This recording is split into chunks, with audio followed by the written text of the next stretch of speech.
M'épouseriez-vous » murmura le sans-abri à la mariée en larmes, abandonnée devant l'autel. Elle ne savait pas qu'elle était sur le point de découvrir un secret qui changerait sa vie à jamais. « Où est Romain » Zine chuchota Léa à Sophie, sa meilleure amie, tout en réajustant son voile pour la 10e fois en quelques minutes. L'église Saint-Rita était bondée de plus de 300 invités attendant avec impatience la cérémonie qui aurait dû commencer il y a 1 heure. « Il doit être nerveux, ma chérie.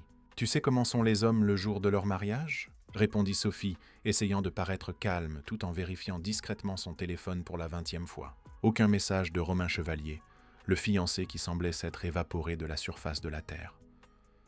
Léa prit une profonde inspiration, tentant de contrôler l'anxiété qui montait dans sa poitrine comme une tempête imminente. Elle avait rêvé de ce jour depuis son enfance, planifié chaque détail au cours des 2 dernières années de fiançailles.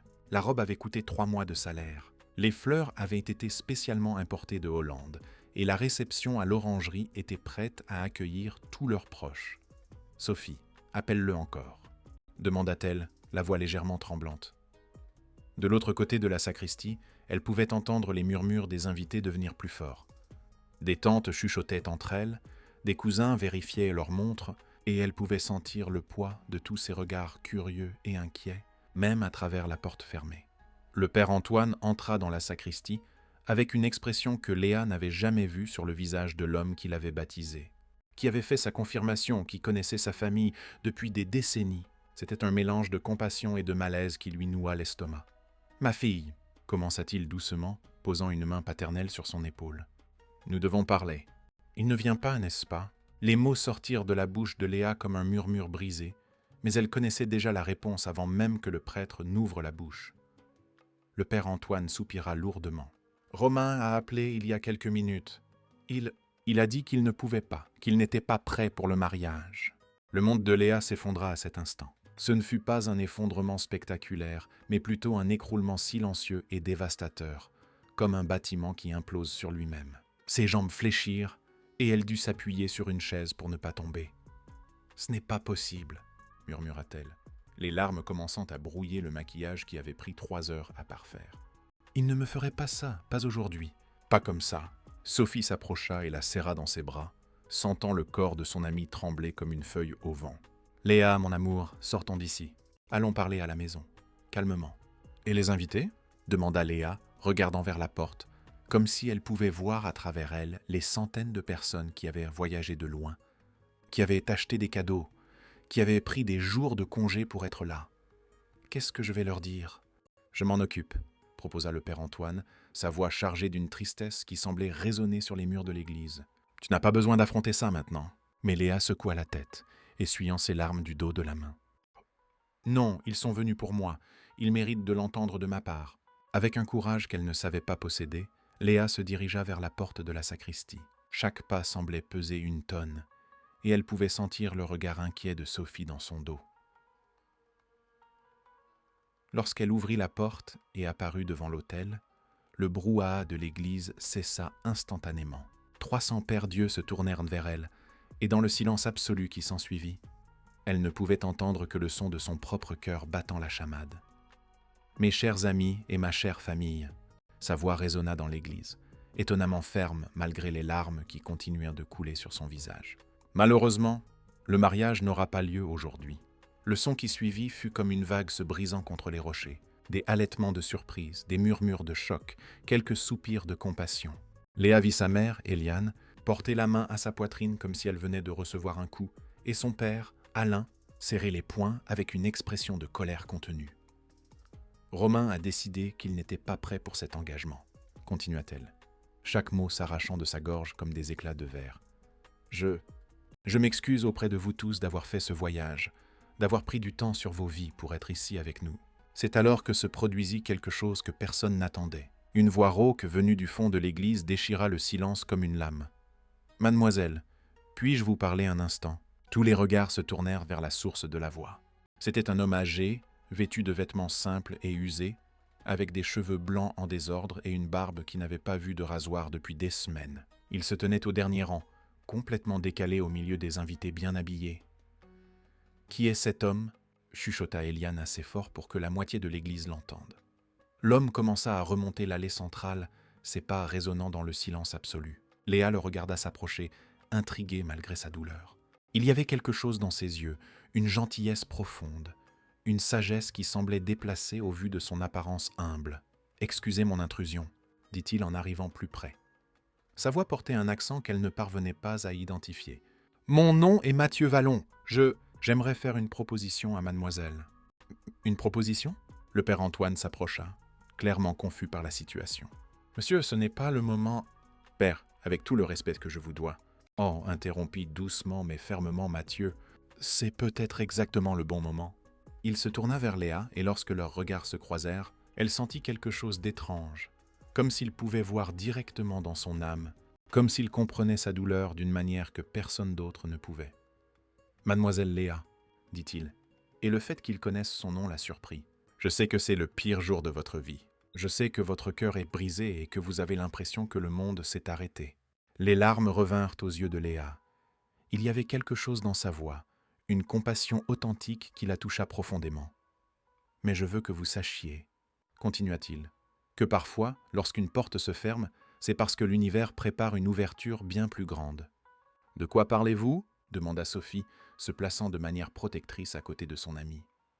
Mathieu sourit tristement. « Je parle de donner une chance à l'impossible. Je parle de transformer le pire jour en une nouvelle opportunité. » Il se tourna complètement vers Léa, puis, au choc absolu de toutes les personnes présentes, s'agenouilla devant elle sur l'autel. « Léa Dubois, dit-il, sa voix résonnant dans l'église silencieuse. « M'épouseriez-vous » Le silence qui suivit fut assourdissant. Personne ne bougeait, personne ne respirait. C'était comme si le temps s'était complètement arrêté. « Cet homme est devenu fou !» explosa Alain, se levant de son banc. « C'est absurde. Ma fille ne va pas épouser un. »« Un clochard !» Un clochard, compléta calmement Mathieu, toujours agenouillé. « Vous avez raison, monsieur. Je n'ai rien à offrir en termes matériels. Je n'ai pas de maison luxueuse, de voiture importée ou de compte en banque bien garni. » Il regarda à nouveau Léa et elle vit des larmes dans ses yeux. Des larmes qui semblaient porter des années de douleur et de solitude. « Mais j'ai quelque chose que Romain n'avait manifestement pas, » continua-t-il. « J'ai le courage d'être ici, devant Dieu et toutes ces personnes, prêt à faire une promesse sacrée. J'ai la certitude qu'un engagement n'est pas quelque chose qu'on abandonne quand ça devient difficile. » Léa le regardait hypnotisée. Il y avait quelque chose chez cet homme, quelque chose qui allait bien au-delà de son humble apparence, une dignité, une force intérieure qui contrastait radicalement avec la trahison lâche qu'elle venait de subir. « Monsieur » commença-t-elle, la voix chancelante. « Mathieu » murmura-t-il. « Mon nom est Mathieu. »« Mathieu » répéta-t-elle, testant le nom sur sa langue. « Pourquoi faites-vous cela ? Vous ne me connaissez même pas. »« Connaît-on vraiment quelqu'un quand on se marie ?» demanda-t-il doucement. « Ou apprenons-nous à nous connaître à travers le voyage que nous faisons ensemble, à travers les défis que nous affrontons côte à côte ?» Le père Antoine s'approcha à nouveau. « Ma fille, tu n'as pas besoin de prendre une décision maintenant. Ce fut une journée traumatisante. Tes émotions sont à fleur de peau. »« Le père a raison, » acquiesça Mathieu, commençant à se relever. « Je ne veux pas vous mettre la pression, mademoiselle. Je voulais juste que vous sachiez que vous aviez une option, que vous n'aviez pas besoin de partir d'ici aujourd'hui, en vous sentant totalement rejetée. » C'est alors que Léa fit quelque chose qui surprit tout le monde, y compris elle-même. Elle tendit la main et toucha le visage de Mathieu, l'arrêtant au milieu de son mouvement pour se relever. « Vous avez parlé de courage, » dit-elle, sa voix gagnant en force. « Il est peut-être temps que je montre le mien. » Le brouhaha qui explosa dans l'église fut instantané. Des voix s'élevèrent en signe de protestation, de choc, de confusion. Mais Léa n'entendait que sa propre voix intérieure, qui, pour la première fois depuis des heures, ne criait pas de douleur, mais murmurait quelque chose qui ressemblait étrangement à de l'espoir. « Léa, non !» cria Eliane en se levant de son banc. « Tu ne peux pas être sérieuse, ma fille. » Le père Antoine tenta d'intervenir à nouveau. « Peut-être devrions-nous... » « Père Antoine, » l'interrompit Léa, sa voix maintenant ferme et claire. « Pouvez-vous nous marier maintenant ?» La question résonna dans l'église comme un coup de tonnerre. Mathieu la regardait avec une expression de surprise et de gratitude qui toucha quelque chose de profond dans son cœur. « Mademoiselle, » murmura-t-il, « en êtes-vous sûre ? Une fois que nous aurons dit oui devant cet autel, il n'y aura pas de retour en arrière. Un engagement est un engagement. » Léa regarda autour d'elle dans l'église, vit les visages choqués des invités, l'expression horrifiée de ses parents, le regard inquiet de Sophie, mais elle vit aussi quelque chose d'autre. Elle vit une opportunité de transformer l'humiliation en dignité, le rejet en choix. « J'en suis certaine, » dit-elle, surprise par la fermeté de sa propre voix. Après tout, tout est déjà prêt. Les invités sont là. L'église est décorée, le prêtre est présent. Elle se tourna vers Mathieu, qui était toujours agenouillé, la regardant comme si elle était un miracle. De plus, continua-t-elle, un petit sourire apparaissant sur ses lèvres pour la première fois de cette journée terrible. Quelque chose me dit que vous ne m'abandonneriez jamais devant l'autel. Mathieu lui rendit son sourire, et dans ce sourire, Léa vit quelque chose qui la tranquillisa profondément. Elle y vit l'honnêteté, l'intégrité et une promesse silencieuse que, quoi qu'il advienne, elle n'y ferait pas face seule. Jamais, promit-il solennellement, ni devant l'autel, ni dans la vie. Et c'est ainsi, au milieu du chaos et de la confusion, du choc et de l'incrédulité, que commença une histoire que personne dans cette église n'oublierait jamais. Une histoire qui prouverait que parfois les plus grands miracles se déguisent sous les formes les plus improbables. « Léa, pour l'amour de Dieu, tu es devenue folle !» cria Eliane depuis le premier rang, sa voix résonnant dans l'église Sainte-Rita comme une plainte désespérée. « Tu ne peux pas épouser cet homme. Tu ne sais même pas qui il est !» Le tumulte dans l'église était indescriptible. Des parents se levèrent de leurs bancs. Les chuchotements se transformaient en conversations bruyantes, et certains invités se dirigeaient déjà vers la sortie, secouant la tête en signe de désapprobation. Mais Léa restait ferme devant l'autel, main dans la main avec Mathieu, sentant un calme étrange envahir son cœur brisé. « Maman », dit-elle, sa voix tranchant à travers le chaos. « Aujourd'hui, j'ai appris que connaître quelqu'un depuis des années ne signifie pas le connaître vraiment. » Romain l'a prouvé. Alain s'approcha de l'autel d'un pas lourd, le visage rouge de colère contenue. « Ma fille, tu es en état de choc. Tu ne réfléchis pas correctement. Rentrons à la maison, parlons calmement, et demain tu verras que c'est de la folie. » Mathieu lâcha délicatement la main de Léa et fit un pas en avant, se plaçant entre elle et son père furieux. « Monsieur Alain, je comprends votre inquiétude. N'importe quel père serait désespéré de voir sa fille prendre une décision aussi importante dans un moment de douleur. »« Vous ne comprenez rien !» explosa Alain. « Ma fille a fait des études, elle est diplômée, elle travaille dans une entreprise respectable. Elle ne va pas gâcher sa vie avec un... »« Un vagabond !»« Un vagabond ?» compléta calmement Mathieu, sans une once d'amertume dans la voix. « Vous pouvez le dire, monsieur. La vérité ne m'offense pas. » Le silence qui suivit fut tranchant. Tous s'attendaient à ce que Mathieu se défende, proteste, montre un signe d'orgueil blessé.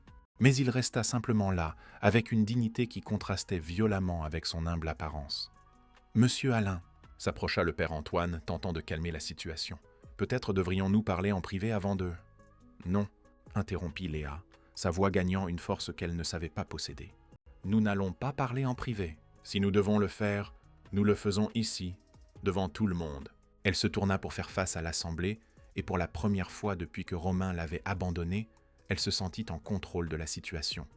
« Vous voulez savoir pourquoi je fais ça ?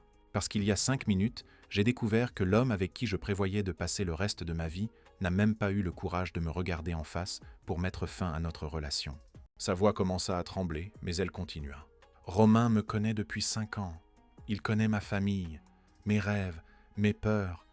Et pourtant, il m'a abandonné au pire moment possible. » Elle désigna Mathieu, qui se tenait en silence respectueux à côté d'elle. « Cet homme me connaît depuis 5 minutes, et il a eu le courage de s'agenouiller devant 300 personnes pour me faire une proposition honnête. »« Mais Léa !» Sophie s'approcha, les larmes aux yeux. « Tu ne peux pas te marier par colère ou par désespoir. Le mariage est sacré. »« Qui a dit que c'était par colère ?»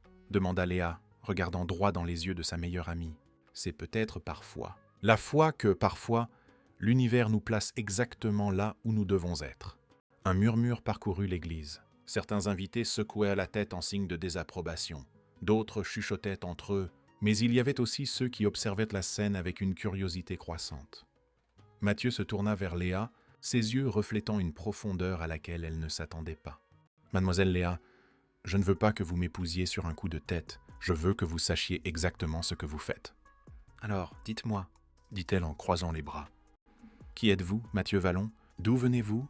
Pourquoi étiez-vous dans mon église au moment exact où ma vie s'est effondrée ?»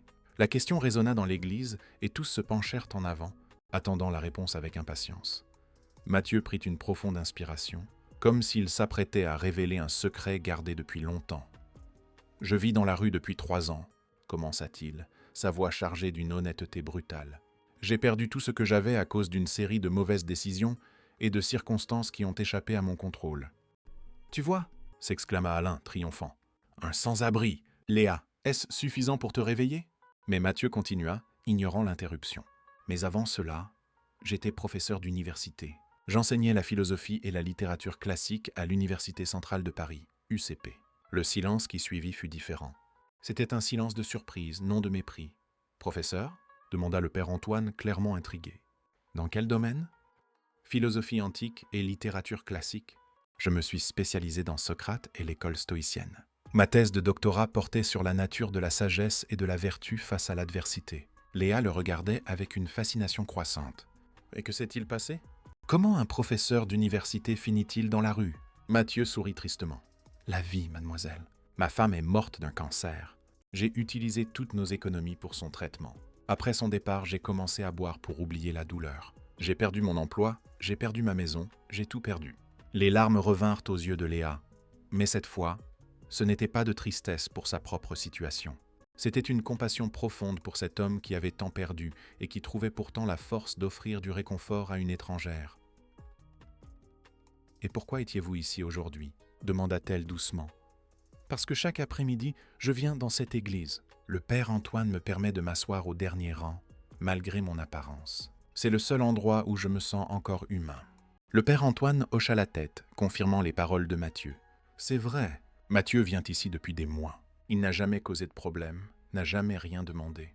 Il s'assied et observe. »« Il observe quoi ?» demanda Sophie, son hostilité initiale commençant à se transformer en curiosité. « La foi des gens, » répondit Mathieu.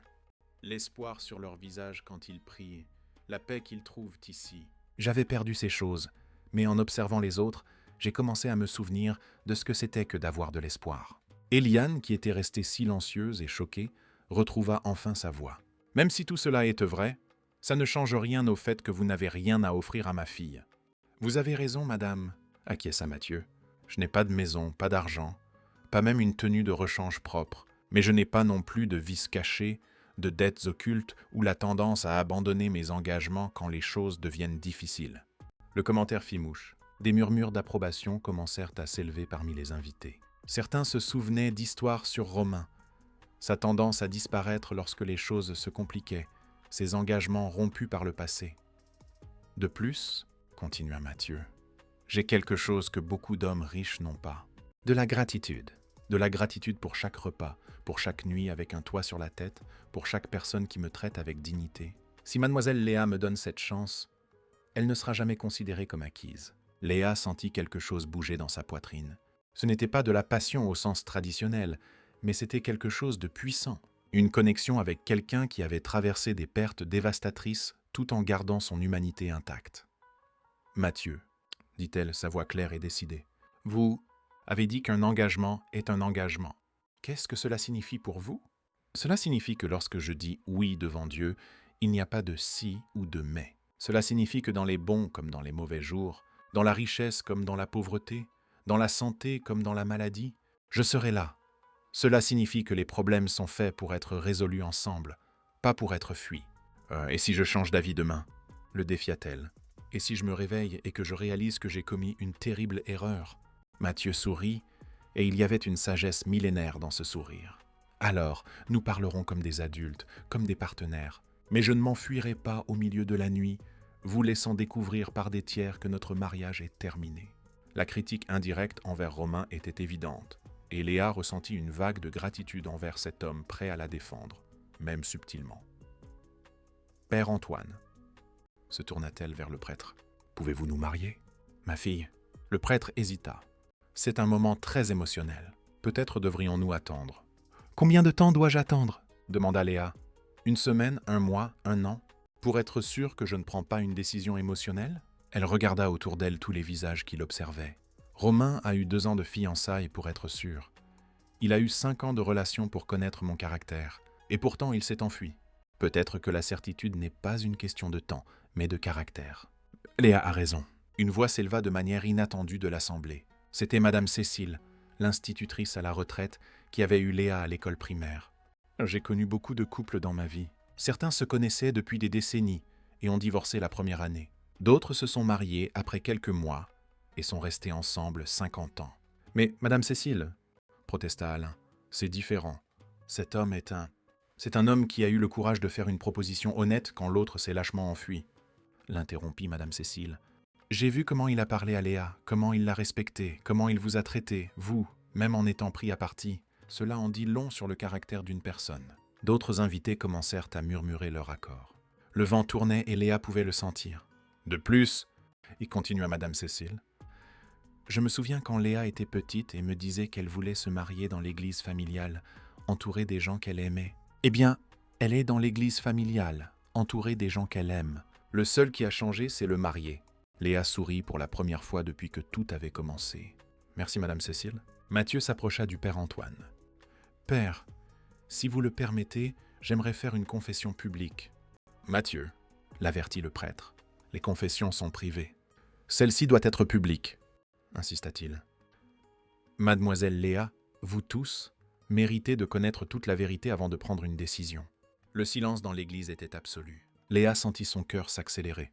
Y avait-il un terrible secret que Mathieu s'apprêtait à révéler ? « La vérité, » dit-il, sa voix résonnant sur les murs de l'église. « C'est que je ne suis pas venu ici par hasard aujourd'hui. Je suis venu ici parce que j'ai reconnu le nom de la mariée sur le faire-part de mariage. »« Comment ça ?» demanda Léa, confuse. « Il y a 3 ans, quand ma femme se mourait à l'hôpital de la Pitié, une jeune infirmière s'est occupée d'elle avec un dévouement extraordinaire. Elle restait après ses heures, lui parlait quand je ne pouvais pas être présent, lui tenait la main pendant ses crises de douleur. » Les larmes commencèrent à couler sur le visage de Mathieu. Cette infirmière ne l'a jamais su, mais elle a donné à ma femme la dignité et l'affection qui ont rendu ses derniers jours supportables. Quand j'ai demandé son nom, on m'a dit « Léa Dubois ». L'église explosa en halètements de surprise. Léa porta la main à sa bouche, choquée. « Vous vous souvenez d'une patiente nommée Claire Vallon ?» demanda doucement Mathieu. Les larmes se mirent à couler sur les joues de Léa. « Madame Claire, c'était votre femme ?» « Oui, et vous avez été un ange dans sa vie, dans notre vie. » Le cercle s'était refermé d'une manière que personne n'aurait pu imaginer. Le destin, l'univers ou quelque chose de plus grand avait orchestré cette rencontre impossible. C'est pourquoi, y continua Mathieu, quand j'ai vu votre nom sur le faire-part que quelqu'un avait laissé tomber dans la rue, j'ai su que je devais être ici, pas pour interférer, mais pour être témoin du bonheur de la femme qui avait apporté la paix aux derniers jours de ma femme. Et quand je vous ai vu être abandonné, il la regarda profondément dans les yeux. J'ai su qu'il était temps de rendre la bonté que vous nous aviez montrée. Il n'y avait plus un œil sec dans l'église. Même Alain essuyait discrètement ses larmes. « Alors, » dit doucement le père Antoine, « peut-être que ce n'est pas aussi impossible qu'il y paraissait. » Léa regarda Mathieu, puis l'assemblée, puis ses parents. « Père Antoine, s'il vous plaît, mariez-nous. » Et c'est ainsi, dans l'église Sainte-Rita, entourée des gens qu'elle aimait, et sous le regard bienveillant de l'homme qui l'avait baptisée, que Léa Dubois se prépara à vivre le mariage le plus improbable et le plus significatif de sa vie. Avant de poursuivre la cérémonie, dit le père Antoine, sa voix résonnant dans l'église Sainte-Rita désormais complètement silencieuse. « Je dois poser quelques questions obligatoires. Mathieu, êtes-vous libre de vous marier ? N'avez-vous aucun empêchement légal ? » « Je suis libre, père, » répondit solennellement Mathieu. « Ma femme Claire est décédée il y a 3 ans, et depuis, je n'ai eu de relation avec personne d'autre. » Léa sentit une pointe de tristesse devant la douleur qu'elle entendait dans sa voix. C'était un homme qui avait profondément aimé et tout perdu. « Léa, » se tourna le prêtre vers elle, « confirmez-vous que vos fiançailles précédentes ont été officiellement rompues ?»« Oui, » répondit-elle, tentant de garder une voix ferme. Romain a été très clair sur le fait qu'il ne voulait plus m'épouser. C'est alors que quelque chose d'inattendu se produisit. Les portes de l'église s'ouvrirent avec fracas et Romain Chevalier entra en courant, complètement débraillé, le costume froissé et les cheveux en désordre. « Léa, attends !» cria-t-il haletant. « Je peux tout expliquer ?» Le tumulte qui explosa dans l'église fut instantané. Les invités se retournèrent sur leurs bancs, certains se levèrent, d'autres restèrent simplement bouche bée devant ce retournement de situation dramatique. Romain. Léa le dévisagea, incrédule. « Qu'est-ce que tu fais ici ?» Il remonta l'allée centrale en courant, mais s'arrêta brusquement quand il vit Mathieu à côté d'elle, lui tenant la main. « Qui est cet homme ? Pourquoi vous tenez-vous la main ?»« C'est Mathieu !» dit Léa, surprise par le calme de sa propre voix. « Mon futur mari. »« Ton futur mari ?» cria Romain, incrédule. « Léa, tu es devenue folle ? Tu ne peux pas épouser un inconnu. Je suis venu ici pour m'excuser, pour expliquer pourquoi je suis parti. Ah, maintenant tu veux expliquer ? Alain se leva de son banc, la colère revenant en force. Après avoir humilié ma fille devant 300 personnes. Monsieur Alain, s'il vous plaît. Romain tenta de s'approcher, mais Sophie se mit en travers de son chemin. Non, Romain, dit-elle, les yeux brillants de colère. Tu as eu ta chance. Tu as eu 5 ans pour être sûr, 2 ans de fiançailles pour te décider. Tu ne peux pas débarquer maintenant comme si de rien n'était. Romain regarda désespérément Léa. Mon amour, j'ai paniqué. J'avais peur, j'étais effrayé par la responsabilité. Mais j'ai réfléchi. J'ai compris que j'avais fait une terrible erreur. Peur ? Répéta Léa. Sa voix était chargée d'une froideur que Romain n'avait jamais entendue. Tu as eu peur et tu m'as abandonné devant l'autel, et maintenant tu reviens en pensant que tu vas me trouver en train d'attendre ? Je sais que j'ai eu tort, admit Romain, des larmes commençant à couler sur son visage. Mais nous pouvons parler, nous pouvons arranger ça. Tu ne peux pas épouser ce quoi, Romain ? Intervint calmement Mathieu, faisant un pas en avant. Vous pouvez finir la phrase. Romain le toisa de haut en bas, remarquant ses vêtements simples et son apparence humble. Avec ce clochard, Léa, tu ne peux pas être sérieuse. Faites attention aux mots que vous choisissez, dit Mathieu, sa voix restant calme mais gagnant une fermeté qui fit reculer Romain, surtout dans la maison de Dieu. Ah, Romain. Léa s'approcha, et pour la première fois en 5 ans, il vit dans ses yeux quelque chose qu'il n'avait jamais vu auparavant. Une déception totale. Tu veux savoir la différence entre toi et Mathieu ? Léa, s'il te plaît. Tu me connais depuis 5 ans et tu m'as abandonné quand j'avais besoin de toi. Il me connaît depuis 2 heures et il a eu le courage de rester à mes côtés quand tout le monde doutait. Les mots frappèrent Romain comme des gifles. Il regarda autour de lui dans l'église, cherchant du soutien, mais ne trouva que des visages de réprobation. De plus, continua Léa, j'ai découvert aujourd'hui que Mathieu n'est pas seulement un homme honorable. C'est quelqu'un qui a déjà fait partie de notre histoire d'une manière que tu n'imagines même pas. De quoi parles-tu ? Demanda Romain, confus. Il est le veuf de Claire Vallon, la patiente dont je me suis occupé à l'hôpital de la Pitié. La femme qui est morte dans mes bras pendant que tu te plaignais que je travaillais trop.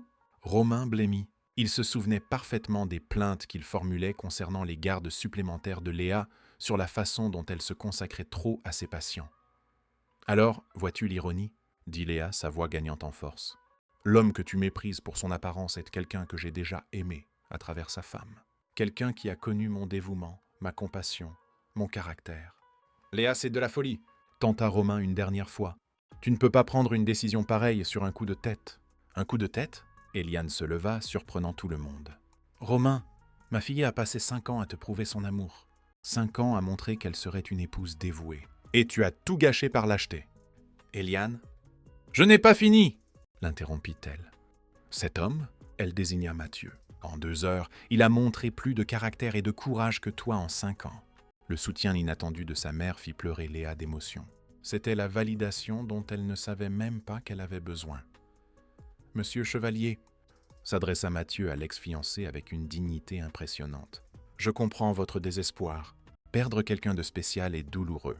Mais vous n'avez pas perdu Léa aujourd'hui. Vous l'avez perdue au moment où vous avez choisi de fuir au lieu de vous battre. Vous ne comprenez pas, rétorqua Romain. Nous avons une histoire, nous avons des projets, nous... Avions, le corrigea Léa. Au passé. Aujourd'hui, mes projets ont changé. Et c'est alors que Mathieu fit quelque chose que personne n'attendait. Il se dirigea vers le banc où il avait laissé un vieux sac à dos, la seule possession qu'il avait apportée. « Léa, dit-il en revenant avec quelque chose dans les mains. Avant de continuer, tu dois savoir une chose. » Il ouvrit la paume de sa main, révélant un petit objet qui fit halter toute l'église de surprise. C'était une bague, pas n'importe laquelle, mais une alliance en or simple, mais visiblement précieuse. C'était l'alliance de Claire, expliqua-t-il doucement. La seule chose de valeur que j'ai réussi à garder pendant ces 3 ans dans la rue. Léa regarda la bague, touchée par la confiance qu'il plaçait en elle. « Mais il y a autre chose, » continua Mathieu, et sa voix trembla légèrement. « Quelque chose que je n'ai pas raconté, parce que je ne voulais pas influencer ta décision. » Le silence dans l'église était absolu. Tous attendaient, retenant leur souffle. Il y a 3 ans, quand j'ai tout perdu, je n'ai pas seulement perdu ma maison et mon emploi, j'ai aussi perdu l'accès à un héritage que mon père avait laissé. « Un héritage ?» demanda le père Antoine, intrigué. Mon père était propriétaire de plusieurs entreprises avant de mourir. Quand j'ai commencé à boire après la mort de Claire, j'ai non seulement perdu ma capacité à travailler, mais aussi le droit d'administrer les biens de la famille. » Romain écoutait, bouche bée. « Quel genre de biens ?» « 3 industries, une société de logistique et des propriétés dans 5 régions. » Dit simplement Mathieu. « L'héritage a été placé sous administration judiciaire, en attendant que je démontre être à nouveau apte à le gérer. » L'église était dans un silence absolu. Léa le regardait comme si elle voyait un étranger. « Vous êtes riche ?» demanda-t-elle incrédule. « Je l'étais. Et je peux le redevenir, si j'arrive à prouver que j'ai surmonté les problèmes qui m'ont conduite à la rue. »« Et comment le prouvez-vous » demanda Alain, maintenant véritablement intéressé. « En restant sobre pendant 5 années consécutives et en démontrant une stabilité émotionnelle. J'atteins les 5 ans la semaine prochaine. » Romine était livide. « Vous ne nous avez pas dit ça avant ? » ?»« Pourquoi ?» Mathieu se tourna vers lui. « Contrairement à vous, monsieur, je n'utilise pas l'argent pour conquérir les gens. Je voulais que Léa me choisisse pour ce que je suis, non pour ce que je peux offrir matériellement. » Léa sentit ses jambes fléchir. « Mathieu, ça change tout. »« Oh, ça change tout ?» demanda-t-il, inquiet. « Pourquoi ?»« Parce que maintenant, je ne sais pas si vous m'offrez la charité ou si vous voulez vraiment être avec moi. » La question prit Mathieu par surprise. « La charité ? Vous avez perdu votre femme. Vous êtes sur le point de récupérer votre fortune. Et maintenant apparaît une femme abandonnée devant l'autel. Ne serait-ce pas une façon de vous sentir utile à nouveau ?» L'honnêteté brutale de la question résonna dans l'église. C'était une question qui devait être posée, même si elle faisait mal. Mathieu resta silencieux pendant de longues secondes, digérant les mots.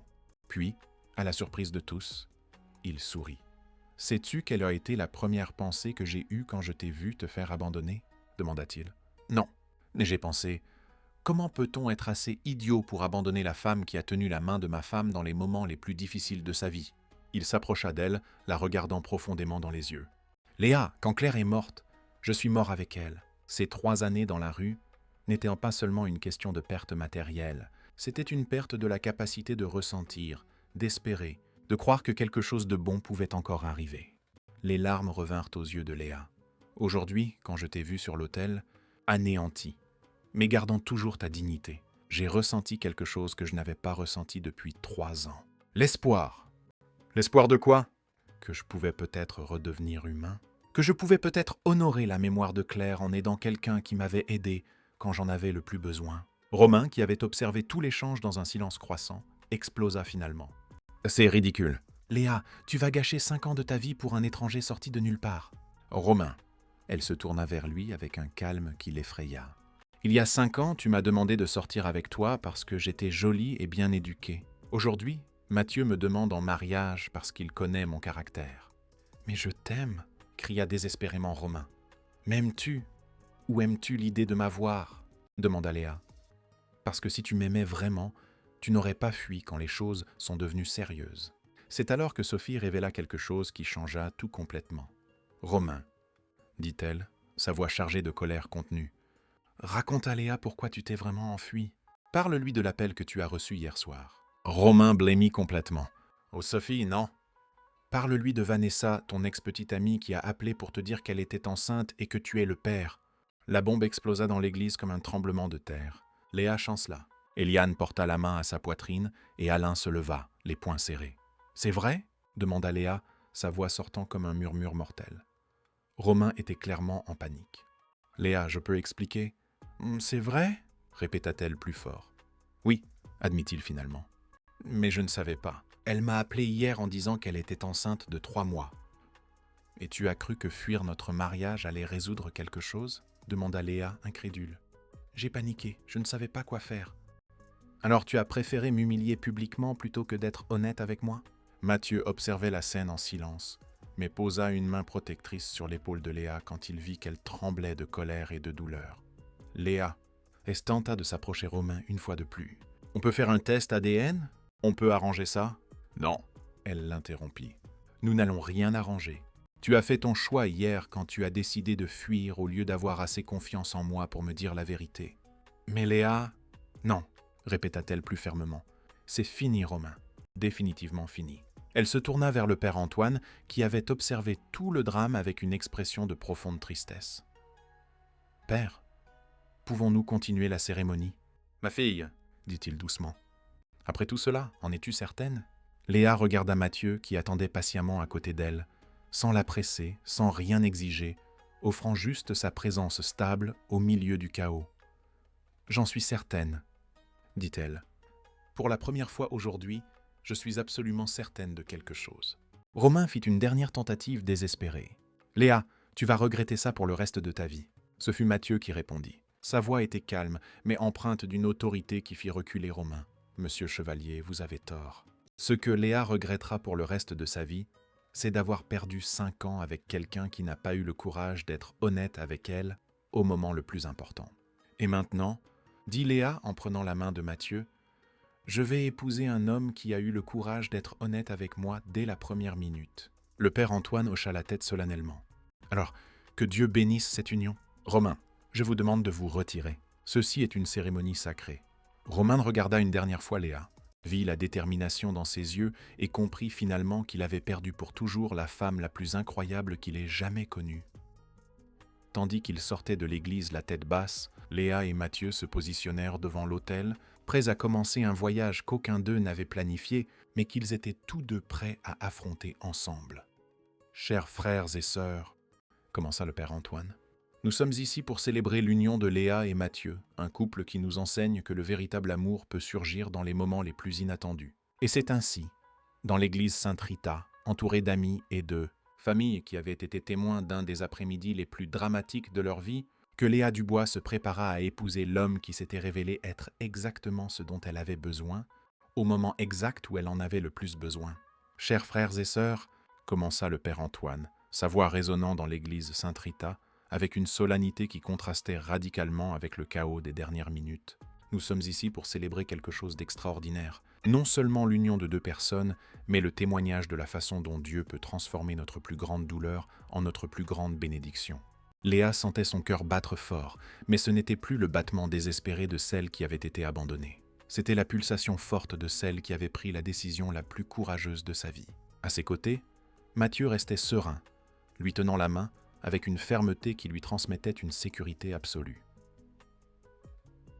Mathieu Vallon, le prêtre s'adressa au marié. Acceptez-vous de prendre Léa Dubois pour épouse? Promettez-vous de l'aimer, de la respecter et de la protéger dans la joie et dans la peine, dans la santé et dans la maladie, dans la richesse et dans la pauvreté, pour tous les jours de votre vie? Mathieu regarda profondément dans les yeux de Léa avant de répondre. Père Antoine, je promets non seulement ces choses, je promets d'honorer le cœur généreux qui a pris soin de ma Claire quand je ne pouvais pas être présent. Je promets de protéger la femme courageuse qui a eu la force de choisir le véritable amour plutôt que la convenance sociale. Sa voix se brisa légèrement sous l'émotion. Je promets d'être l'homme qu'elle mérite. Non pas l'homme riche que je pourrais redevenir, mais l'homme intègre que je choisis d'être chaque jour. J'accepte Léa comme mon épouse, et je promets qu'elle n'aura jamais, jamais de raison de douter de mon engagement. Des larmes coulèrent sur les yeux de presque tous les présents. Même Alain, qui avait été le plus réticent à cette union, essuyait discrètement ses yeux. Léa Dubois. Le père Antoine se tourna vers la mariée. « Acceptez-vous de prendre Mathieu Vallon pour époux? Promettez-vous de l'aimer, de le respecter et de le soutenir dans la joie et dans la peine, dans la santé et dans la maladie, dans la richesse et dans la pauvreté, pour tous les jours de votre vie? » Léa prit une profonde inspiration, sentant le poids du moment. « Père, je promets plus que cela. Je promets d'honorer l'homme qui a eu le courage de m'offrir la dignité quand je me sentais méprisé. Je promets de soutenir quelqu'un qui a tout perdu et qui a pourtant gardé son humanité intacte. » Elle regarda Mathieu avec une tendresse qui la surprit elle-même. « Je promets d'être l'épouse que Claire aurait été fière de voir à vos côtés. Je promets que notre union sera un hommage à l'amour véritable que vous avez partagé. » La mention de Claire fit pleurer Mathieu ouvertement. C'était la première fois que quelqu'un honorait la mémoire de sa première femme au lieu de la traiter comme une rivale. « J'accepte Mathieu comme mon époux, » continua Léa, sa voix gagnante en force, « et je promets qu'il ne se sentira plus jamais seul ou abandonné dans ce monde. » C'est alors que quelque chose d'inattendu se produisit. Les portes de l'église s'ouvrirent à nouveau, mais cette fois, ce n'était pas Romain qui revenait. C'était un homme élégant, vêtu d'un costume coûteux, accompagné d'une femme tout aussi bien habillée et d'un jeune garçon.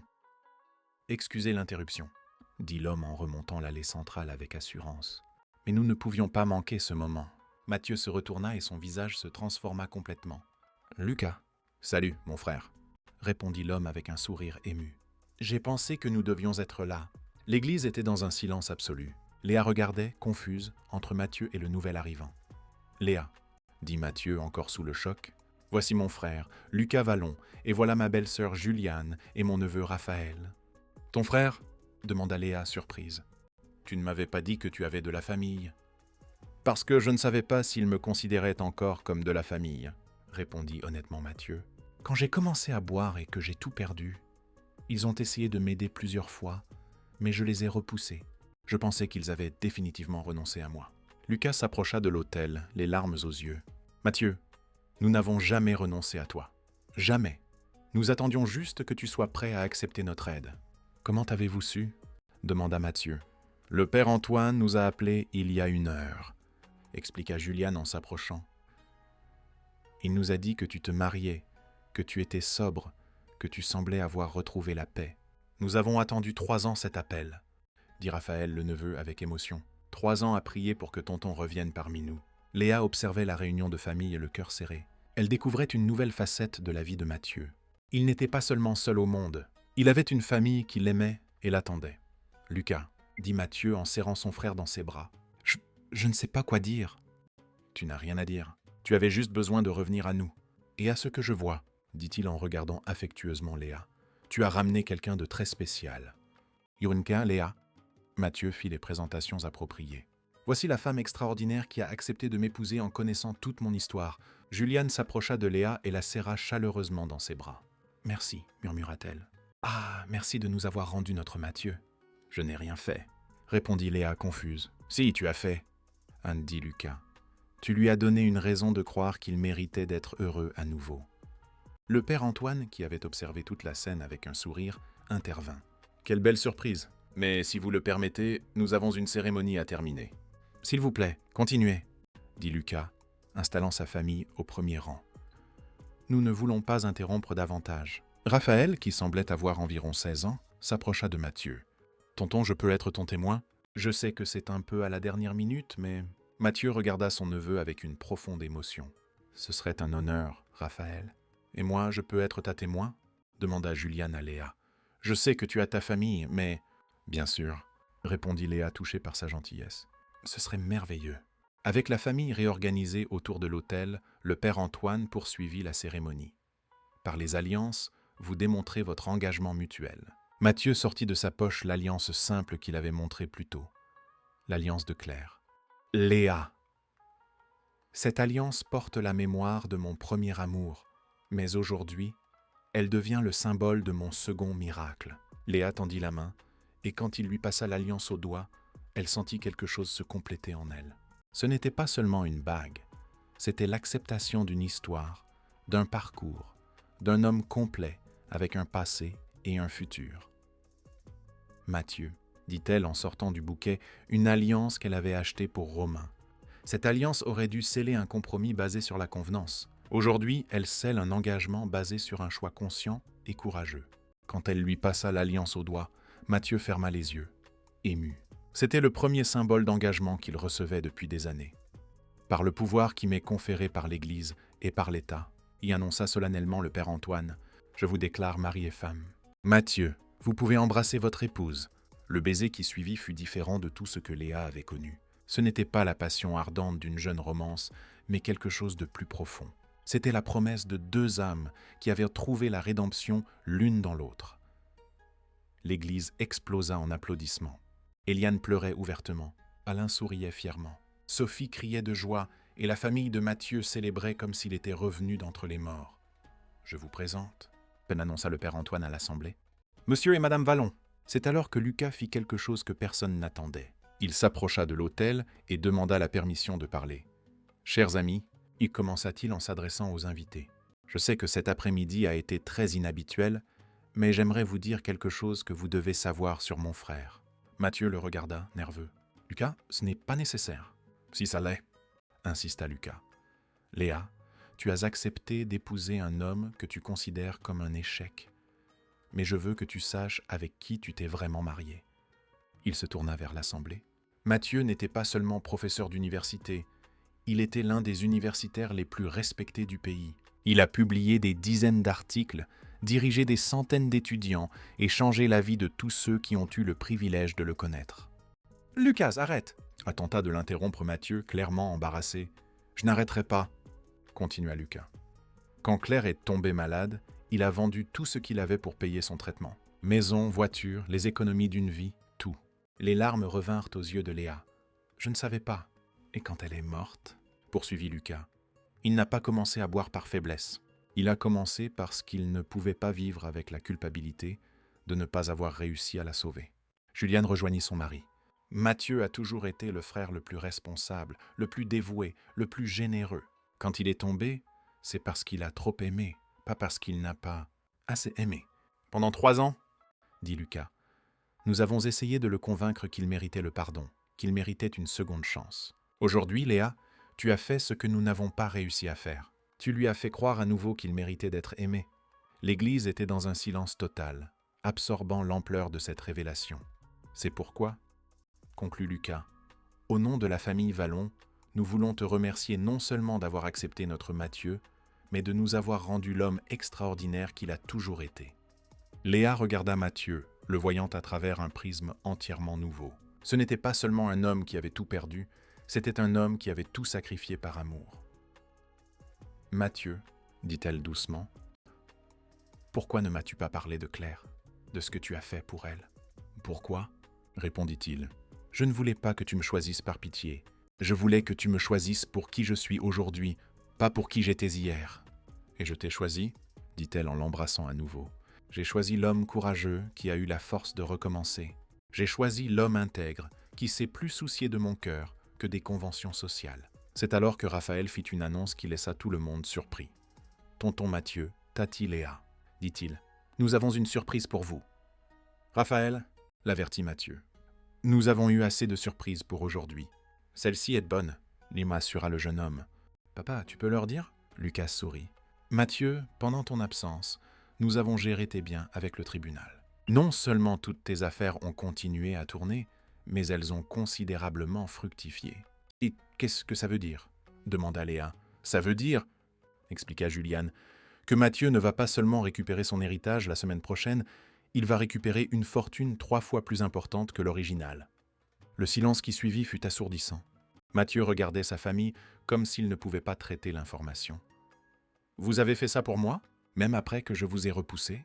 Nous sommes une famille, » dit simplement Lucas, « et une famille n'abandonne pas sa famille. » Léa regarda autour d'elle dans l'église. Ses parents, qui souriaient maintenant fièrement, Sophie qui pleurait de joie, la famille de Mathieu qui l'avait patiemment attendu, tous les invités qui avaient été témoins d'un après-midi impossible. « Tu sais, dit-elle à Mathieu, quand Romain m'a abandonné aujourd'hui, j'ai cru que ma vie était finie. »« Et maintenant ?» demanda-t-il. « Maintenant, je réalise qu'elle ne faisait que commencer. » Le père Antoine, qui avait observé toute la révélation avec un sourire paternel, fit l'annonce finale. « Chers frères et sœurs, aujourd'hui, nous avons été témoins de quelque chose de rare. La preuve que Dieu écrit droit avec des lignes courbes, que les tragédies apparentes peuvent être des bénédictions déguisées, que le véritable amour peut surgir dans les moments les plus impossibles. » Il regarda le couple. « Mathieu et Léa, que votre union soit un rappel constant qu'il n'est jamais trop tard pour recommencer, qu'il n'est jamais impossible de pardonner, et que nous ne devons jamais sous-estimer le pouvoir du courage. » Alors que les nouveaux mariés remontaient l'allée de l'église main dans la main, Léa réalisa qu'il y avait quelque chose de magique dans ce moment. Ce n'était pas seulement la fin d'un après-midi traumatisant, c'était le début d'un voyage qui prouverait que, parfois, les meilleures choses de la vie arrivent quand on s'y attend le moins, à travers les personnes que l'on imagine le moins. Et c'est ainsi, dans l'église Sainte-Rita, que se termina la cérémonie de mariage, la plus improbable et la plus émouvante que cette communauté ait jamais connue. Une cérémonie dont on se souviendrait non seulement parmi les invités présents, mais aussi pour les générations futures, comme la preuve que le véritable amour trouve toujours un chemin. 3 mois s'étaient écoulés depuis cet après-midi transformateur à l'église Sainte-Rita, et la vie de Léa avait changé d'une manière qu'elle n'aurait jamais pu imaginer. Assise sur la terrasse de leur nouvelle maison, une résidence élégante mais accueillante que Mathieu avait choisie spécifiquement parce qu'elle avait un jardin où elle pourrait cultiver ses fleurs, elle observait son mari jouer avec Raphaël dans la cour. « Tati Léa !» cria Raphaël en courant vers la terrasse. « Regarde ce que tonton Mathieu m'a appris sur la philosophie grecque. » Léa sourit. s'habituant encore à ce titre affectueux. Quoi donc cette fois, Raphaël? Il a dit que Socrate enseignait que la vraie sagesse vient de la reconnaissance de notre propre ignorance. Un peu comme quand vous vous êtes rencontrés, personne ne savait rien sur rien, mais vous avez été honnête à ce sujet. Mathieu s'approcha, essuyant la sueur de son front. Raphaël devient un meilleur philosophe que je ne l'étais à l'université. N'importe quoi, le corrigea doucement Léa. Tu es redevenu professeur, tu te souviens? L'Université centrale de Paris, UCP, était ravie quand tu as accepté de reprendre les cours. C'était vrai. Lorsque la nouvelle de la sobriété et du mariage de Mathieu s'était répandue dans les cercles académiques, l'université n'avait pas hésité à l'inviter à revenir. Ses collègues, qui avaient assisté à sa chute avec tristesse, avaient célébré son retour comme un miracle. En parlant de ça, Mathieu s'assit à côté de Léa sur la balancelle de la terrasse. « Tu as pris une décision concernant la proposition de l'hôpital ?» La proposition ? L'hôpital de la Pitié avait offert à Léa le poste de coordinatrice des soins palliatifs, un poste créé spécifiquement après avoir découvert comment elle avait soigné Claire et des dizaines d'autres patients avec le même dévouement. « J'y réfléchis, » répondit-elle, posant sa tête sur son épaule. « C'est une opportunité incroyable, mais aussi une énorme responsabilité. »« Tu es né pour ça, » dit Mathieu avec conviction. « J'ai vu le soin que tu as pris de Claire, sans même savoir qui elle était pour moi. J'imagine combien d'autres familles tu peux aider. » Raphaël s'assit sur l'herbe devant eux. « Tati, je peux te dire quelque chose ?»« Bien sûr, chérie. Après votre mariage, mon père a dit que tu avais sauvé notre famille, que tu avais ramené tonton Mathieu parmi nous. » Léa sentit ses yeux s'embuer de larmes. « Raphaël, je n'ai sauvé personne.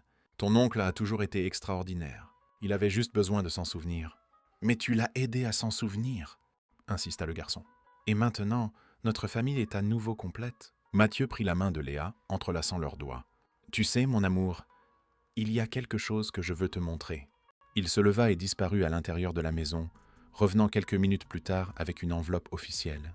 C'est arrivé aujourd'hui. La documentation finale de l'héritage. Léa prit les papiers, examinant les chiffres qui lui donnaient encore le vertige. « Mathieu, c'est surréaliste. Ce sont des dizaines de millions. »« Oh, c'est notre responsabilité, » corrigea-t-il. « Et j'ai une proposition à te faire. » « Quel genre de proposition ?» Mathieu s'agenouilla devant elle, comme il l'avait fait sur l'autel de l'église 3 mois plus tôt. Mais cette fois, avec un sourire malicieux aux lèvres. « Léa Vallon, acceptes-tu de créer une fondation avec moi ? Une fondation pour les gens qui traversent ce que j'ai traversé. Des toxicomanes qui ont tout perdu. Des familles détruites par la maladie. Des gens qui ont besoin d'une seconde chance. » Les yeux de Léa s'illuminèrent. C'était parfait. C'était exactement ce qu'elle attendait de Mathieu. Transformer sa douleur en objectif, son expérience en espoir pour les autres. Comment fonctionnerait-elle ? Giscarine, des centres de désintoxication, un soutien aux familles de patients atteints de maladies graves, des bourses d'études pour les enfants de personnes en situation de vulnérabilité. Tout ce dont nous avons eu besoin et que nous n'avons pas eu au bon moment. Raphaël applaudit avec enthousiasme. « Je peux aider aussi ? Je peux être bénévole ? » « Bien sûr que tu peux, » répondit Léa en serrant son neveu dans ses bras. « Ce sera une famille qui travaille pour aider d'autres familles. » C'est alors que Sophie arriva, comme elle le faisait tous les après-midi depuis le mariage. Leur amitié s'était encore renforcée après les événements de cette journée mémorable. « Salut tout le monde !» cria-t-elle depuis le portail. « J'apporte des nouvelles. »« Quelles nouvelles ?» demanda Léa en se levant pour accueillir son amie. « Plusieurs. Premièrement, Romain a finalement fait le test ADN. Le nom de Romain provoquait encore un pincement au cœur de Léa, mais ce n'était plus de la douleur, juste de la tristesse pour quelqu'un qui avait tant gâché. Et c'est positif. Il est vraiment le père du bébé de Vanessa. Ils vont se marier le mois prochain. Léa hocha la tête, ressentant un mélange de soulagement et de compassion. J'espère qu'il sera un meilleur mari et père qu'il n'a été fiancé. Deuxième nouvelle, continua Sophie. Votre histoire est devenue un cas d'étude à la faculté de psychologie. Comment ça ? Demanda Mathieu, intrigué. Sur les relations construites dans les moments de crise. Sur la façon dont les crises peuvent révéler le véritable caractère des gens. Les professeurs vous utilisent comme exemple de la façon dont des décisions courageuses peuvent changer des destins. Léa rit. Nous sommes devenus des cobayes d'études. Des cobayes inspirants, corrigea Sophie. Et la troisième nouvelle est la meilleure. Ton père veut vous parler. Mon père ? À quel sujet ? Au sujet de la fête qui n'a jamais eu lieu. Léa fronça les sourcils, confuse. Quelle fête ? La réception du mariage. Tu te souviens qu'il y avait 300 invités qui attendaient à l'orangerie? Ton père avait tout payé d'avance et n'a pas voulu annuler. C'était vrai. Dans la précipitation émotionnelle des derniers mois, Léa avait complètement oublié la fête qui était préparée pour après la cérémonie. Il veut organiser une célébration maintenant, expliqua Sophie. Une vraie fête pour vous, pour la famille, pour tous ceux qui ont été témoins de cette journée incroyable. Mathieu et Léa se regardèrent. L'idée était tentante, mais aussi chargée de symbolisme. Je ne sais pas, hésita Léa. N'est-ce pas étrange de faire une fête de mariage 3 mois après? Ce qui était étrange, c'était d'épouser un type que tu connaissais depuis 2 heures, plaisanta Sophie. Et regarde comme ça a fonctionné. Raphaël sauta, excité. Je pense que vous devriez le faire. Ce sera comme une célébration de tout ce qui s'est passé. Qu'en penses-tu? Demanda Léa à Mathieu. Je pense que ce serait une façon de transformer quelque chose qui a commencé comme une tragédie en une célébration complète. De plus, sourit-il malicieusement, ce serait l'occasion parfaite d'annoncer la fondation. L'idée prit forme rapidement. Ce ne serait pas seulement une fête de mariage en retard, mais une célébration de la transformation, des secondes chances, de la façon dont la vie peut surprendre quand on s'y attend le moins. D'accord, décida Léa. Faisons cette fête, mais à une condition. Laquelle? Je veux inviter des personnes spéciales. Je veux inviter certains patients dont je me suis occupé à l'hôpital. Des gens qui traversent des moments difficiles. Des gens qui ont besoin de voir qu'il y a toujours de l'espoir. Mathieu l'embrassa doucement. C'est pour ça que je t'aime, toujours à penser aux autres. Et moi, je veux inviter certains des sans-abri que j'ai connus pendant ces 3 ans, ajouta Mathieu. Des gens qui m'ont aidé quand je n'avais rien à offrir en retour. Sophie était radieuse. Ce sera la fête la plus spéciale de l'histoire. Une célébration de l'amour véritable et de la transformation sociale. Raphaël courut à l'intérieur de la maison. Je vais appeler mon père Lucas et ma mère Juliane. Ils vont être fous de joie. Alors que le garçon disparaissait à l'intérieur, Mathieu attira Léa plus près de lui sur la balancelle. Sais-tu ce qui m'impressionne le plus dans notre histoire? Demanda-t-il. Quoi? Comment tout s'est connecté? Claire t'a conduite à moi. Ma chute m'a conduit à toi. Ta générosité m'a ramené à la vie. C'est comme si chaque tragédie était une marche vers quelque chose de plus grand. Léa réfléchit à cette observation. Tu te souviens de ce que tu as dit sur Socrate? Sur la reconnaissance de notre ignorance? Je m'en souviens. Peut-être que la vraie sagesse est de reconnaître que nous ne contrôlons rien, mais que nous pouvons choisir comment répondre à tout. Philosophie matrimoniale, rit Mathieu. Nous pourrions créer une nouvelle école de pensée, l'école stoïcienne du mariage impulsif. L'école de l'amour courageux, corrigea-t-il en lui embrassant le front. Sophie les observait avec un sourire satisfait. Vous savez que vous avez inspiré beaucoup de gens, n'est-ce pas? Comment ça? Depuis que votre histoire s'est répandue, plusieurs personnes sont venues me voir pour me dire qu'elles avaient arrêté de juger les autres sur leur apparence. Madame Cécile m'a dit qu'elle avait commencé à parler aux sans-abri qu'elle rencontre en ville. Ton père traite les employés de son entreprise de manière complètement différente. Vraiment? Léa était émue, très sérieusement. Vous avez changé toute notre communauté. Vous avez montré que le courage peut être plus important que la prudence, que le caractère vaut plus qu'un compte en banque. Raphaël revint en courant de la maison. « Oh, tonton Mathieu, tati Léa, je viens de parler à mon père. Il a dit qu'il voulait aider avec la fondation et que maman voulait être bénévole. La famille s'unissait autour d'un objectif plus grand. C'était exactement ce que Claire aurait voulu. Voir Mathieu non seulement rétabli, mais utilisant son expérience pour aider les autres. Raphaël, appela Léa, peux-tu m'aider avec quelque chose? Bien sûr. Je veux écrire une lettre à Claire, pour lui parler de notre famille, de la fondation, de la façon dont son amour transforme encore des vies. Le garçon fut ému. Je peux aider à l'écrire? Ce serait un honneur. Mathieu serra plus fort la main de Léa. Claire serait fière de vous deux, de l'infirmière qui a pris soin d'elle et de la jeune fille qui honore sa mémoire. Et je n'honore pas seulement sa mémoire, dit doucement Léa. J'honore votre amour. J'essaie d'être digne de la confiance qu'elle a placée en moi lors de ces derniers jours. Le soleil commençait à se coucher à l'horizon, peignant le ciel de nuances dorées et roses. C'était une fin d'après-midi parfaite pour les réflexions et les projets d'avenir. Vous savez, dit Sophie en rompant le silence contemplatif, vous devez me promettre une chose. Quoi? Et, quand vous aurez des enfants, vous leur raconterez cette histoire. Vous leur apprendrez que le véritable amour peut apparaître dans les moments les plus impossibles. Léa rougit légèrement. Il est encore tôt pour parler d'enfants, Sophie. Vraiment? Demanda Mathieu avec un sourire malicieux. parce que je pensais justement qu'une maison avec un jardin serait parfaite pour une famille plus grande. » Mathieu, je dis juste qu'il y a beaucoup d'amour à partager ici. Raphaël applaudit avec enthousiasme. Je veux être tonton aussi, comme tonton Mathieu l'est pour moi. La conversation sur les enfants était prématurée, mais l'idée d'agrandir encore plus cette famille improbable et merveilleuse réchauffait le cœur de Léa. D'abord la fondation, comme dit-elle diplomatiquement. Ensuite, nous verrons le reste. D'abord la fête, corrigea Sophie. Ensuite la fondation, ensuite les bébés. Sophie! J'organise juste l'ordre des célébrations.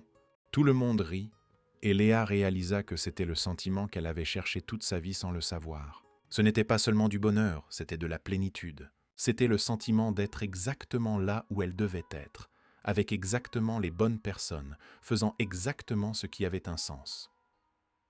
Le téléphone de Mathieu sonna, interrompant le moment. C'était Lucas. « Allô, mon frère. »« Comment ça, tu es sûr ?»« J'ai compris. Nous serons là dans 20 minutes. » Il raccrocha avec une expression sérieuse qui inquiéta immédiatement Léa. « Qu'y a-t-il » Lucas a dit qu'il avait une surprise pour nous. Quelque chose lié aux entreprises de l'héritage. Il a demandé que nous venions au bureau maintenant. C'est bon ou mauvais ? Il n'a pas voulu le dire. Il a juste dit que ça changerait tout ce que nous avions prévu pour la fondation. Léa sentit un frisson la parcourir. Après 3 mois de bonheur, une complication légale avait-elle surgi ? « Nous allons le découvrir, » dit-elle en se levant déterminée. « Quoi que ce soit, nous l'affronterons ensemble. » Mathieu sourit, se souvenant des mots qu'il avait prononcés à l'hôtel.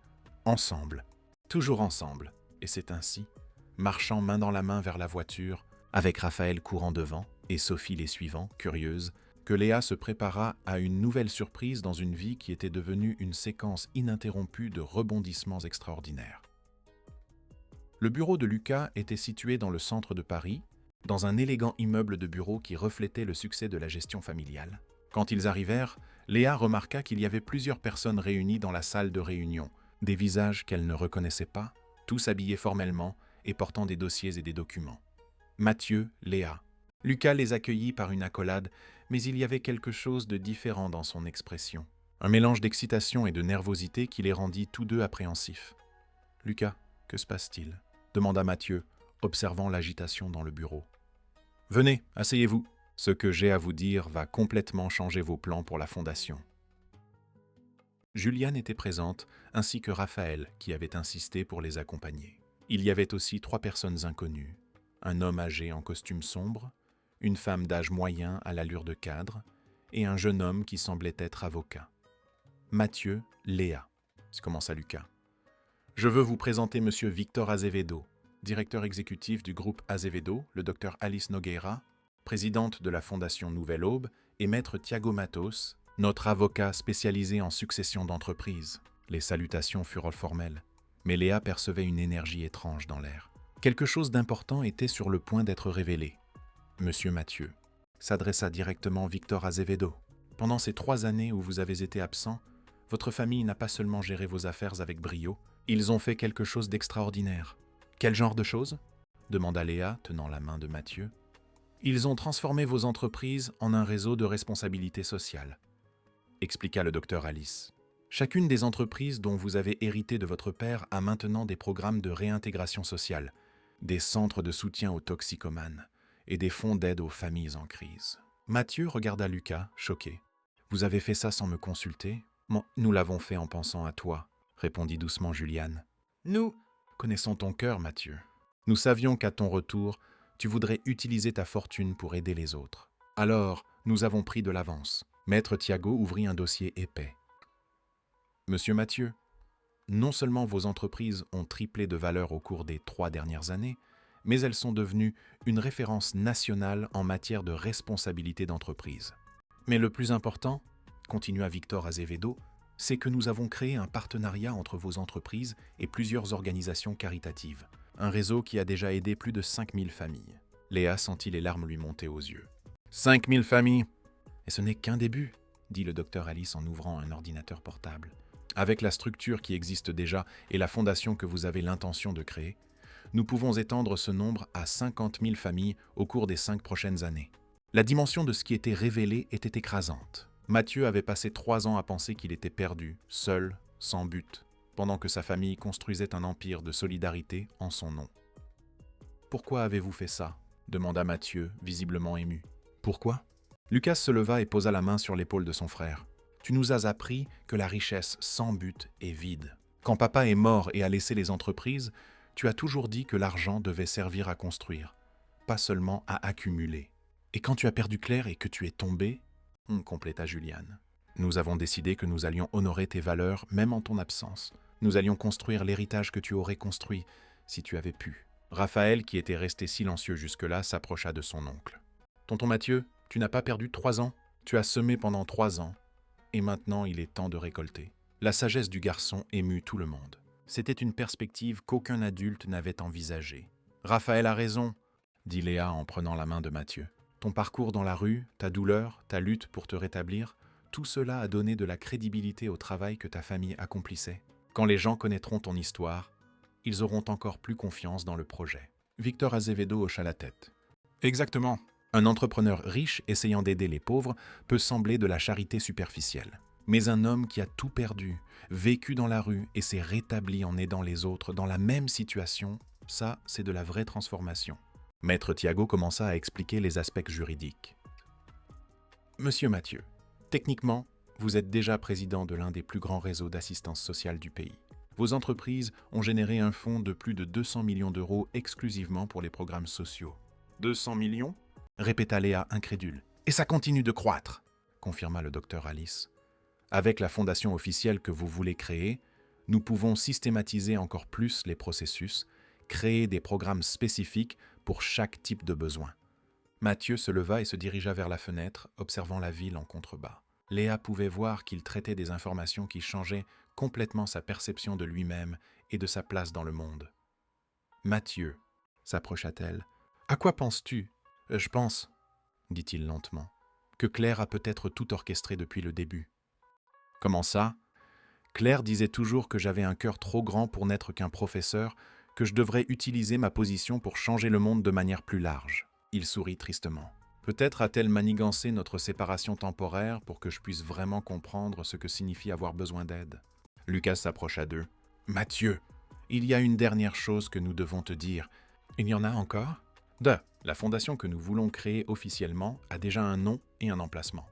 Juliane apporta d'autres documents. « Nous avons acheté un terrain de 10 000 m² dans l'est de Paris. Ce sera un complexe complet. Centre de désintoxication, crèche pour les enfants des patients, école technique, centre médical et résidence de transition. »« Et le nom ?» demanda Léa. Raphaël sourit malicieusement. « La Fondation Claire et Léa Vallon. » Le silence qui suivit fut absolu. Léa porta la main à sa poitrine, complètement bouleversée. Mathieu la serra dans ses bras, tous deux pleurant ouvertement. « Vous n'auriez pas pu choisir un meilleur nom, » dit Mathieu à travers ses larmes. Claire, qui m'a appris ce qu'est l'amour inconditionnel, et Léa, qui m'a appris qu'il est toujours possible de recommencer. « L'inauguration est prévue pour le mois prochain, » annonça Victor Azevedo, coïncidant avec votre fête. « Ce sera une double célébration. Votre mariage est le lancement officiel de la plus grande initiative de responsabilité sociale de la région. Et il y a une surprise spéciale pour le jour de l'inauguration, » dit le docteur Alice avec un sourire mystérieux. « Quelle surprise ?» demanda Léa. Le ministre de la Santé a confirmé sa présence. Il va vous remettre à tous les deux le titre de citoyen d'honneur de la ville de Paris. L'information fut comme un éclair. Léa et Mathieu se regardèrent, ayant du mal à croire à la dimension que prenèrent leur vie. De plus, ajouta maître Thiago, plusieurs universités ont déjà manifesté leur intérêt pour faire de votre histoire un objet d'étude, non seulement sur les relations, mais sur la réintégration sociale et la responsabilité d'entreprise. Raphaël applaudit avec enthousiasme. Vous allez être célèbres, comme des célébrités du bien. Il ne s'agit pas de célébrité, dit Mathieu en attirant son neveu dans ses bras. Il s'agit de responsabilité, d'utiliser notre histoire pour inspirer les autres à ne pas abandonner. En parlant d'inspirer, dit Juliane, nous avons reçu plus de 1000 lettres de personnes qui ont entendu parler de votre histoire. Des gens qui vous remercient de leur avoir montré qu'il y a toujours de l'espoir. Léa prit quelques-unes des lettres que Juliane lui tendait. C'étaient des récits touchants de personnes qui avaient changé leur vie après avoir connu leur histoire. Des gens qui avaient arrêté de juger les sans-abri, qui avaient donné une seconde chance à leurs relations, qui avaient trouvé le courage de recommencer après des pertes dévastatrices. « Regardez celle-ci », dit-elle en lisant une lettre à haute voix. « C'est d'une femme nommée Jeanne, De Marseille. Après avoir entendu votre histoire, j'ai pardonné à mon mari qui lutte contre l'alcoolisme depuis 5 ans. Au lieu de l'abandonner, j'ai décidé de me battre avec lui. Aujourd'hui, il est sobre depuis 6 mois et notre famille se reconstruit. Merci de m'avoir montré que le véritable amour n'abandonne pas. Il n'y avait pas un œil sec dans la pièce. L'impact de leur histoire se propageait bien au-delà de ce que quiconque avait imaginé. Et celle-ci lut Mathieu une autre lettre. C'est d'un entrepreneur de Lille. Votre histoire m'a fait repenser la façon dont je traite mes employés. J'ai créé un programme d'assurance maladie familiale et un fonds d'urgence pour ceux qui traversent des difficultés. J'ai appris que le succès en affaires sans responsabilité sociale est un échec humain. Victor Azevedo se leva. Vous devez comprendre, vous n'êtes pas juste un autre couple qui s'est marié. Vous êtes devenus des symboles d'espoir, de seconde chance, de transformation sociale. C'est une grande responsabilité, dit Léa, encore en train de tout assimiler.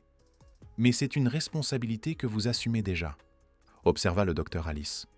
Chaque fois que vous choisissez l'amour plutôt que les préjugés, chaque fois que vous utilisez votre influence pour aider les autres, vous honorez la confiance que la société a placée en vous. Lucas se dirigea vers un dernier dossier. Et en parlant d'honorer la confiance, nous avons le dernier document à vous faire signer. Quel document? L'acte de propriété de la première maison du complexe de la Fondation. C'est un cadeau de la famille pour vous. Léa regarda les papiers, confuse. Lucas, nous avons déjà une maison. Celle-ci est différente, expliqua Juliane. Elle est située à l'intérieur du complexe de la Fondation, pour que vous puissiez vivre près de votre travail, près des gens que vous allez aider, pour être non seulement des administrateurs, mais des exemples vivants qu'il est possible de se reconstruire. La maison était magnifique, à l'architecture moderne mais accueillante, avec un grand jardin et des espaces conçus pour recevoir des gens. C'était le foyer parfait pour un couple dédié à aider les autres. « Acceptez ?» demanda Raphaël. « Comme ça, je pourrais vous rendre visite tout le temps et aider à la fondation. » Mathieu regarda Léa.